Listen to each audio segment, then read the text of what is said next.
lagi, kenalin aku Laila Komalasari dari mahasiswa Gizi. Nah, hari ini aku pengen ngobrol santai sama kamu nih tentang kesehatan, khususnya soal kesehatan remaja putri. Nah, jadi kamu di sini gak usah tegang ya, karena kita di sini bakal sharing bareng aja.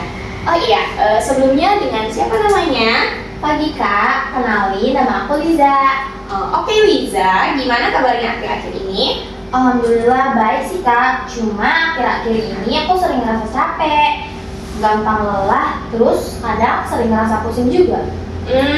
Berarti lagi sering capek ya? Kalau boleh tahu, biasanya capeknya itu pas kapan tuh? Setelah sekolah atau bahkan pas aktivitas biasa juga? Hampir tiap hari sih Kak, bahkan ya kalau nggak banyak aktivitas juga rasanya kayak gampang capek gitu. Terus nih biasanya pas di sekolah, pas lagi belajar tuh, kayak aku tuh tiba-tiba pusing.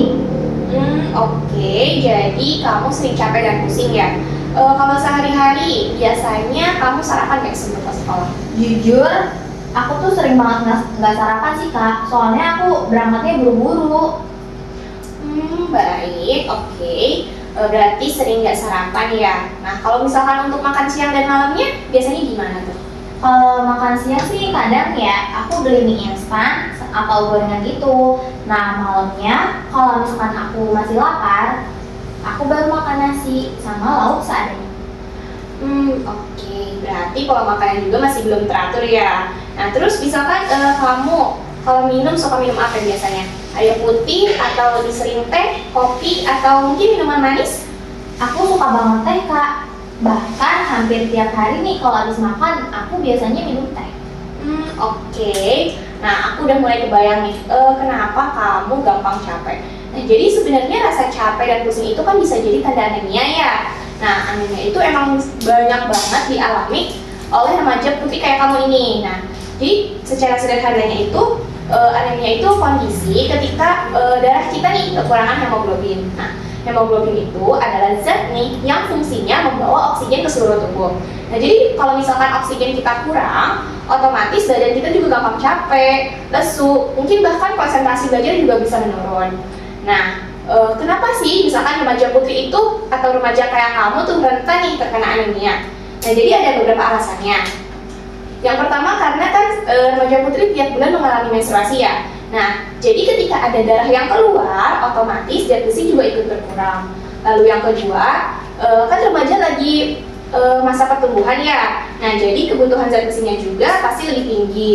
Lalu yang ketiga, karena mungkin bisa jadi pola makannya yang nggak teratur atau nggak seimbang. Misalkan kayak skip sarapan atau mungkin lebih banyak makan makanan yang kayak fast food gitu. Lalu yang keempat, bisa juga yang kayak tadi kamu sebutkan tadi, misalkan kayak misalnya kebiasaan minum teh atau kopi setelah makan. Nah, itu tuh sebenarnya bisa menghambat penyerapan zat besi. Nah, jadi kalau misalkan aku rangkum dari cerita kamu tadi, nah hampir semua faktor itu ada di keseharian kamu ya. Nah ya bener banget tuh Kak. Kayaknya hampir semua poinnya aku alami deh Kak. Iya, kayaknya seperti itu. Nah, kadang gejala anemia juga biasanya munculnya pelan-pelan nih. Kadang kita juga nggak sadar tuh kita kena anemia. Nah, kita di medisnya atau di umumnya kenal gejala dan tanda anemia itu sama istilahnya 5L, yaitu lelah, lemah, letih, lesu, dan lalai alias susah konsentrasi. Nah, tadi kan kamu bilang suka pusing sama gampang capek. Nah, itu bisa masuk tuh ke salah satu gejalanya. Iya Kak, aku banget itu, apalagi di bagian yang susah fokus belajar. Nah, iya, itu tuh tanda penting sebenarnya. Nah, nanti kalau misalkan dibiarkan, anemia itu bisa bikin prestasi belajar kamu menurun. Terus daya tahan tubuh kamu juga melemah. Nantinya kamu bisa gampang sering sakit seperti itu. Nah, tapi kamu juga jangan khawatir nih, apalagi panik. Misalkan aku kena anemia, aku harus gimana ya? Nah, jadi anemia itu bisa dicegah. Atau mungkin misalkan kamu sekarang udah ngerasa nih ada tanda atau gejalanya. Nah, itu tuh masih bisa diatasi. Nah, gimana ya cara mengatasinya? Kan seperti itu. Nah, jadi cara mengatasinya itu yang pertama, kamu itu perbanyak makan makanan yang kaya zat besi. Misalkan contohnya hati ayam, daging merah, sayuran hijau. Misalkan sayuran hijaunya kayak kangkung atau bayam.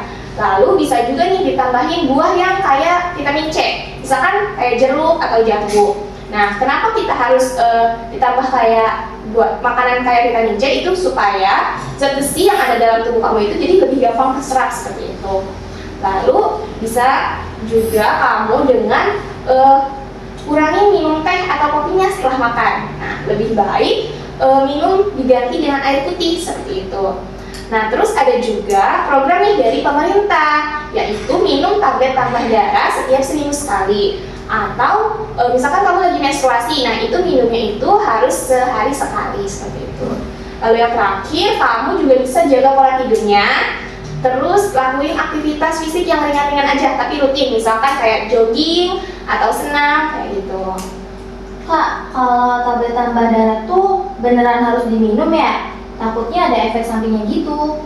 Awalnya emang ada nih yang rasa mual, mungkin karena amis baunya. Tapi misalkan kalau misalkan diminum sama pisang atau mungkin diminumnya sebelum tidur, itu biasanya aman banget sih. Nah, justru kalau misalkan kita minum TTD secara rutin, itu efek baiknya itu jauh lebih besar karena itu bisa mencegah anemia dalam jangka panjang.